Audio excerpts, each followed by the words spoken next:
વાત કરીએ રાજકોટનું જંગલેશ્વર, જ્યાં ડિમોલિશનનો વધુ એક વિવાદ સામે આવ્યો છે। નાસ્તા પાણીના બિલ બાદ વિડીયોગ્રાફીના બિલમાં કૌભાંડની આશંકા। જંગલેશ્વર ડિમોલિશનનું ડ્રોન અને વિડીયો શૂટિંગનું 22 લાખ રૂપિયાનું બિલ રજૂ કરાયું છે। પોલીસ પાસે સરકારી ડ્રોન છે, છતાં પણ ખાનગી ડ્રોનનો શૂટિંગમાં ઉપયોગ કરવામાં આવ્યો છે। રાજકોટ મનપાએ બાલાજી એજન્સીને કોન્ટ્રાક્ટ આપ્યો હતો। નાસ્તા પાણીના 12 લાખ રૂપિયાનો વિવાદ હજુ તો શમ્યો નથી, ત્યાં બીજું એક બિલ સામે આવ્યું છે। વિડીયોગ્રાફીનું બિલ 22 લાખ રૂપિયાનું બિલ બનાવવામાં આવ્યું હતું। પોલીસ પાસે પોતાનું ડ્રોન છે, છતાં પણ જે ખાનગી એજન્સીને કોન્ટ્રાક્ટ આપી તેમાં વિડીયો શૂટિંગ કરાવવામાં આવ્યું હોવાનો ખુલાસો થયો છે। વધુ વિગતો સાથે સંવાદદાતા પરાક્રમસિંહ આપણી સાથે ફોન લાઈન ઉપર છે। પરાક્રમસિંહ, જે રીતે જંગલેશ્વરનું ડિમોલિશન, જેમાં આગળનો એક વિવાદ પૂરો નથી થયો, બિલનો હજી ઉકેલ નથી આવ્યો, ત્યારે વધુ એક બિલ સામે આવ્યું છે, અનેક સવાલો ઊભા કરી રહ્યું છે, શું વિગતો? ચોક્કસ જંગલેશ્વર ડિમોલેશનમાં લાખો રૂપિયાનો ખર્ચ થયો હોય, એક બાદ એક ખર્ચ સામે આવી રહ્યા છે।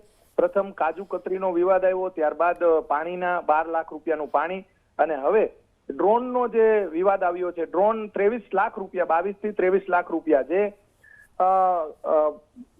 મેનેજર છે તેમની પાસેથી, જે આરએમસી મહાનગરપાલિકાના કૌશિક ઉનાવા મેનેજર છે સાંસ્કૃતિક વિભાગના, તેમની પાસેથી જે માહિતી મળી રહી છે અને માહિતીના આધારે આપણે કહી રહ્યા છીએ કે 23 લાખ રૂપિયાના જે ડ્રોનનો ઉપયોગ કરવામાં આવ્યો છે। રાજકોટ પોલીસ પાસે ડ્રોન પોતાના છે, આમ છતાં મહાનગરપાલિકાએ આટલો બધો લાખો રૂપિયાનો ખર્ચ કરવાની ફરજ કેમ પડી તે સૌથી મોટો સવાલ છે। અને રાજકોટ મહાનગરપાલિકાના જે જંગલેશ્વર વિસ્તારની અંદર એક બાદ એક લાખો રૂપિયાના બિલો સામે આવી રહ્યા છે।